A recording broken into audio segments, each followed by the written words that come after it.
What's going on, hustlers? Today, I'm going to talk to you guys about probably one of the most popular continuational patterns and potentially the most rewarding. The bull flag and its favorite cousin, the pennant.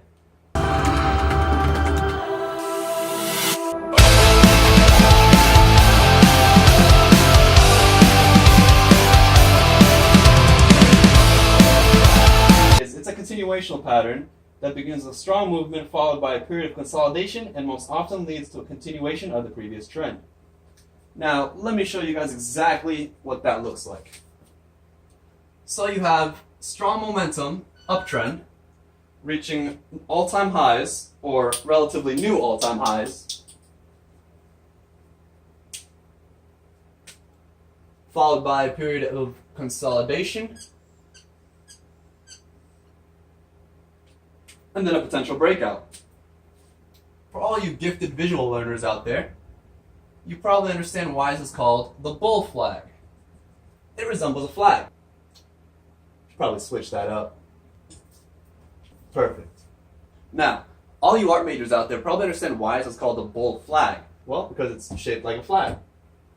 Now, what's the purpose of a pole?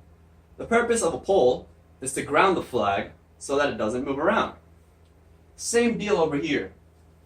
Now, the key aspect of foundation in any trend, as we all know, or most of us know, is volume. Now, volume is one of the most important indicators when it comes to trading, by far. This shows you strength and interest. Now, the volume on this uptrend needs to be relatively greater than the previous volume in the past. I say relatively. Same with the consolidation period. The only difference is the volume should be a lot smaller. Now, what does this mean, psychologically speaking, which is my favorite aspect of the trading game, the psychology behind trends and buyers and sellers as a whole. Now, this obviously says high demand because the price increases on high volume and a high price spread. Once you get into this consolidation period, if the volume in this trading range gets tighter, that's a good sign of a high breakout. Because let's break it down. So once this initial uptrend gets started, you have a decrease in volume followed by a decrease in price spread. The tighter this trading range is, the better, because obviously with high demand here, if the price is willing to move even a smidge and buyers are just, bam, bouncing back in to buy, that shows strength, not only in the trend, but in the next continuation of the trend. So, don't be too hasty. You do want to wait it out because it's definitely better game to play safe than sorry.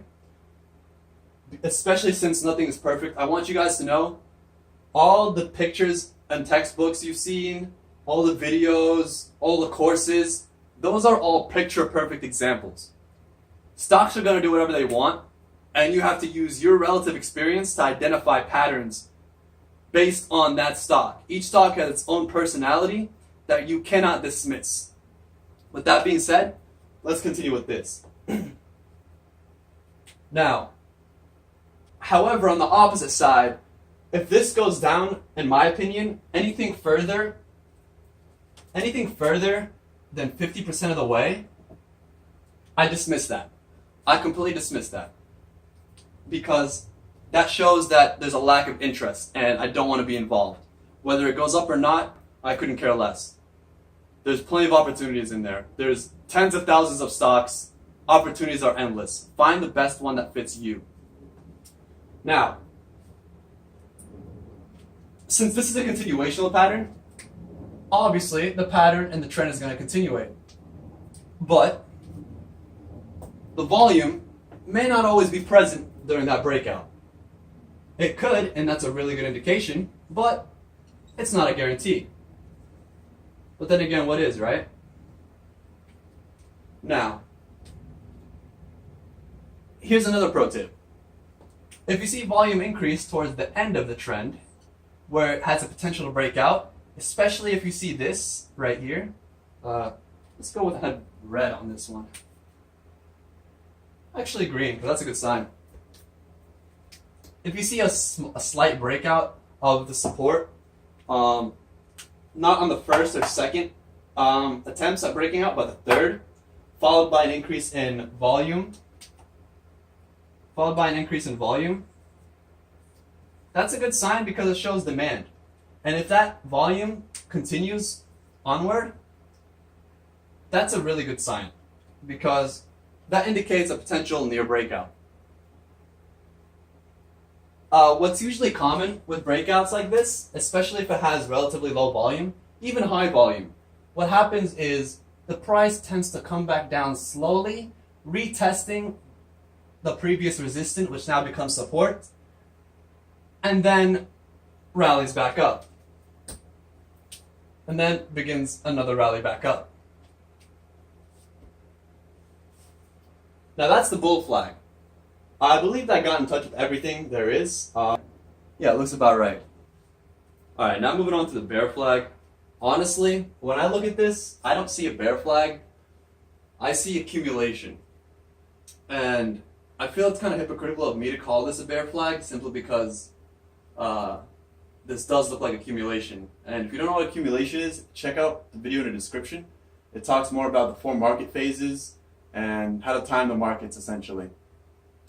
But for the sake of the video, we'll just go ahead and call this a bear flag. So, how does this work? Pretty much the same concept. The volume increases towards the sell-off and follows by a rally. Now that rally, especially, needs to see an increase in volume, well, relative to the previous bars that were shown. So let's move that down here. Now, why you want to see this? Because you want to see demand step in and push the price back up as soon as possible. Bear markets are very dangerous and they're easy to get burned in because most people assume the worst is over when in actuality it kind of just started. Again, timing the markets video in the description will talk more about that, but you want to pay close attention to these sell-offs as well compared to the rallies. Now, during the sell-offs in the accumulation process, or the consolidation in this case, you want to see a decrease in volume relative to the rallies, which just occurred.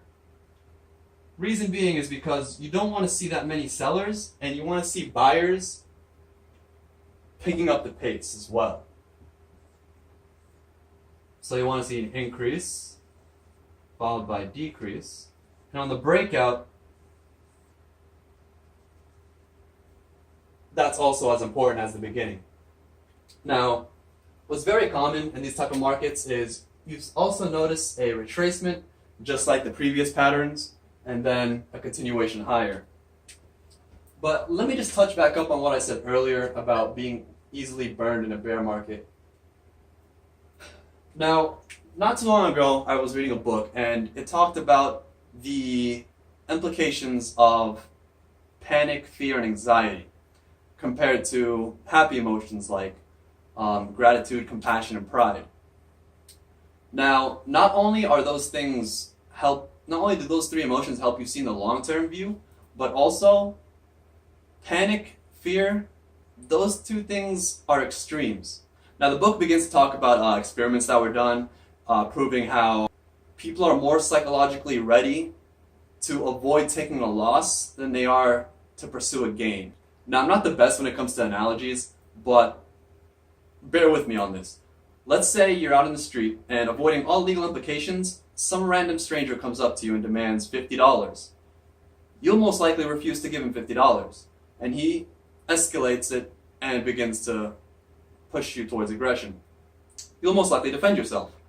However, if that same stranger came up to you and said, "Hey, fight me for $100, you probably wouldn't waste your time on that. Because psychologically, you're prepared to avoid taking a loss more than you're prepared to possibly gain. Hopefully that cleared it up a bit, which is technically why bear markets last about a year compared to bull markets, which last about 10 years, because their intensity differs. So, sharp drops versus steady increases, if that makes sense. Hopefully I didn't confuse you guys with that. That's the bull and bear flag. If you guys have any questions in the video, be sure to leave them in the comments. Subscribe, like, and let me know how it went. Happy trading.